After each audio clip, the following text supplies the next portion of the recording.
I saw stress and I saw kids in war and I saw people in war zones, really up close.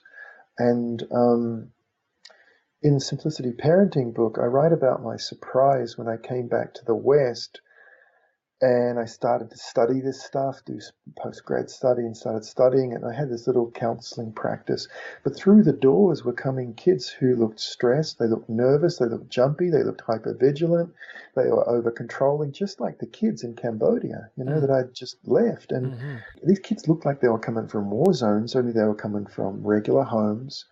Um, but they were mixed cultural, mixed ethnic, mixed economic backgrounds. There was no one group, but they looked like the kids I just left in these war zones. Yeah. And I came to think of it, and I write about this in the book, I came to think of it as the undeclared war on childhood. And I think the biggest thing that we can do is, in the undeclared war on childhood, is to declare peace in our homes. Mm. Because if our kids are growing up in a war zone where too much is coming at them too soon, just they're getting overwhelmed, and that's what war is. It overwhelms Yeah. kids. It overwhelms the human spirit, and then we start to do crazy things in the face of that Yeah. overwhelm.